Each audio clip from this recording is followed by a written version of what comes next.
Ah, Inquisitor, you have finally come into your own. The Maker has put you on a difficult path. I pray you walk it safely.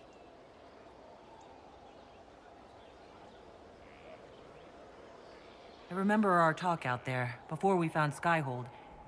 It wasn't just the Maker who put me on this path, was it? The Inquisitor could never have been Cassandra, or Leliana, or me for that matter.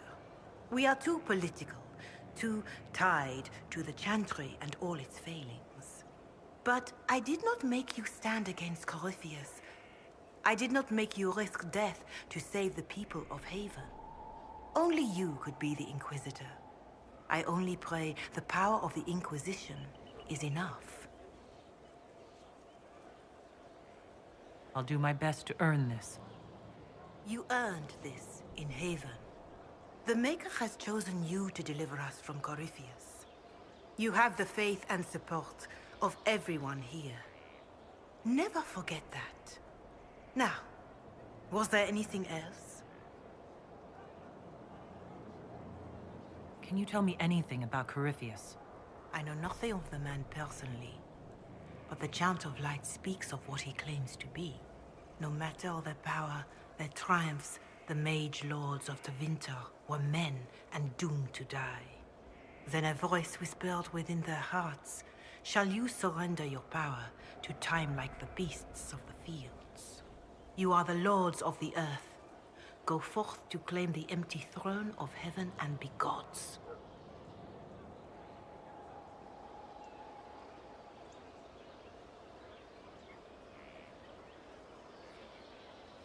That was one of the old gods speaking in their dreams? Yes, Dumat as I understand it.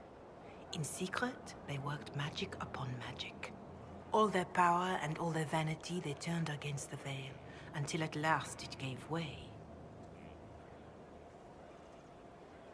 It sounds like what happened with the breach. Very similar, Inquisitor. Above them, a river of light. Before them, the throne of heaven waiting. Beneath their feet, the footprints of the Maker, and all around them echoed a vast silence. But when they took a single step toward the empty throne, a great voice cried out, shaking the very foundations of heaven and earth.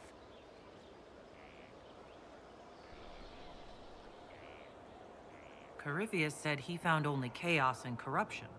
The Chant of Light says that it was beautiful until the Maker himself spoke. And so is the Golden City blackened with each step you take in my hall. Marvel at perfection, for it is fleeting. You have brought sin to heaven and doom upon all the world.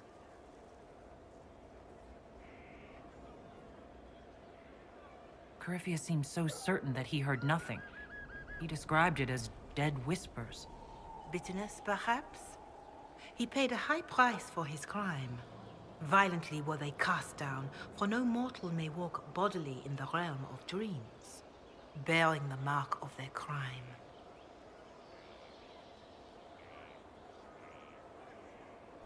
Walking bodily in the realm of dreams is exactly what Corypheus said he did. But the mark, could it be related to the mark I bear? I cannot say. Perhaps Andraste saw clearly and we misinterpreted her words. It was always taught that the mark they bore was the shape of darkspawn.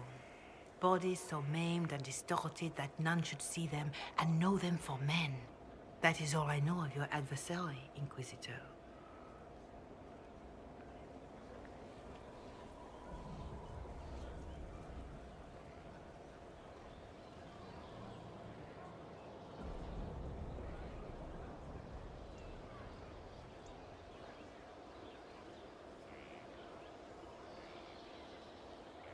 Thank you for taking the time to share that with me, revered mother.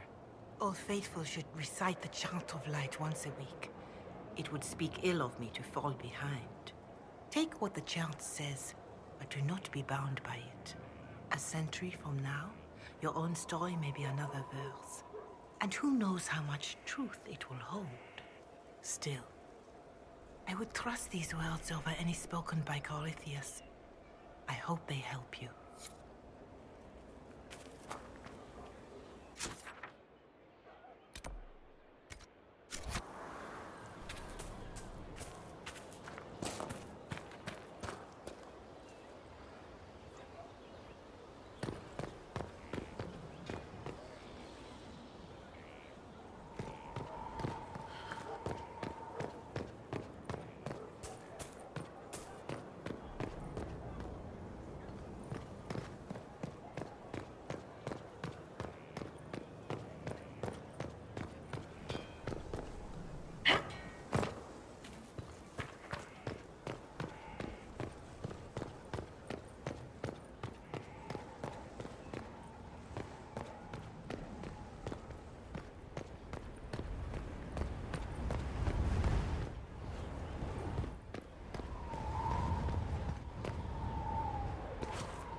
Inquisitor, meet Hawke, the champion of Kirkwall.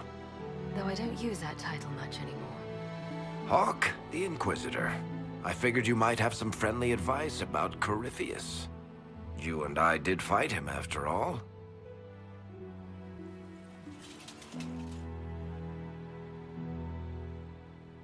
You've already dropped half a mountain on the bastard. I'm sure anything I can tell you pales in comparison. Oh, I don't know. You did save a city from a horde of rampaging Qunari.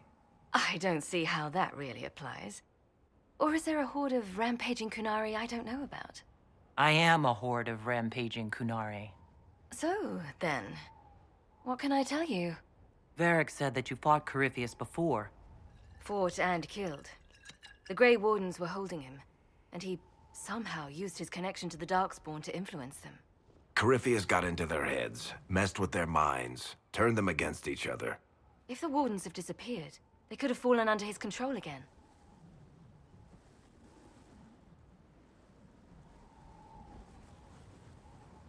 So Corypheus has the Venatori, the Red Templars, and now possibly the Wardens as well? Wonderful. I didn't come this far just to give you bad news. I've got a friend in the Wardens. He was investigating something unrelated for me. His name is Stroud. The last time we spoke, he was worried about corruption in the Warden ranks. Since then, nothing. Corypheus would certainly qualify as corruption in the ranks. Did your friend disappear with them? No. He told me he'd be hiding in an old smuggler's cave near Crestwood. If you didn't know about Corypheus, what were you doing with the Wardens? The Templars in Kirkwall were using a strange form of lyrium. It was red. I'd hoped the Wardens could tell me more about it. Corypheus had Templars with him at Haven. They looked like they'd been exposed to the lyrium you describe. Hopefully, my friend in the Wardens will know more.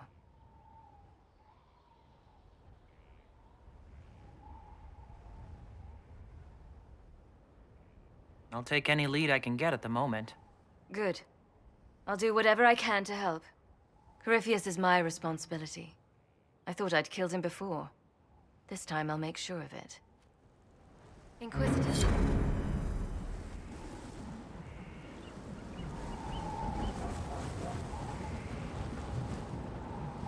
You said you thought you killed Corypheus?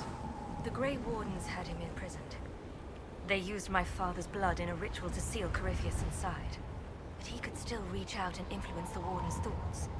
He sent them after me. And I didn't just think I killed him. When the fight was done, he was dead on the ground. Maybe his tie to the Blight somehow brought him back, or maybe it's all Tevinter magic. But he was dead, I swear it.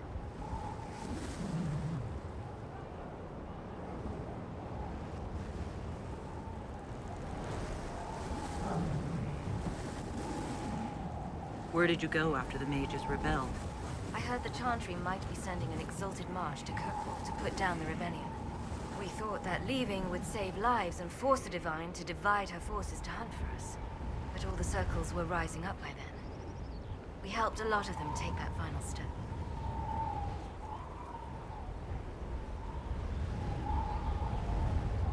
I heard you had family and friends in Kirkwall.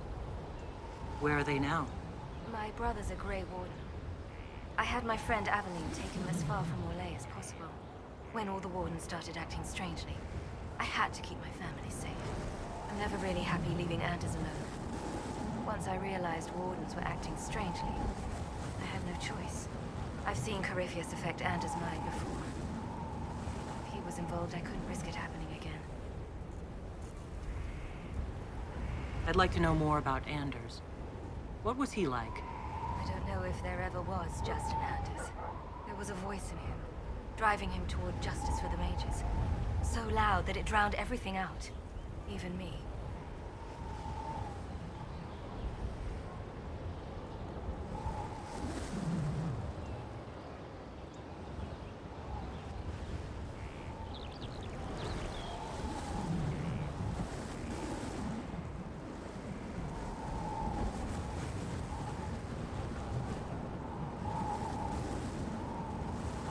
I heard that you two were close. When someone betrays you like that, it takes a long time to get past it. I don't know if we ever have. But I can't just give up on him.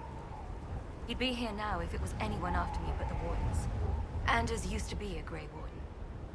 Whatever is going on with him, I couldn't risk exposing him to it. That went poorly the first time we met Corypheus. I assume Varric's been feeding you information about the Inquisition. What did he say about me? Only good things, I promise. I was a little surprised, actually. Varric isn't one for religion in general, but he thinks highly of the Inquisition. I think the exact phrase was, has a good shot at fixing Blondie's mess. We'll talk later. I'll meet you at Crestwood.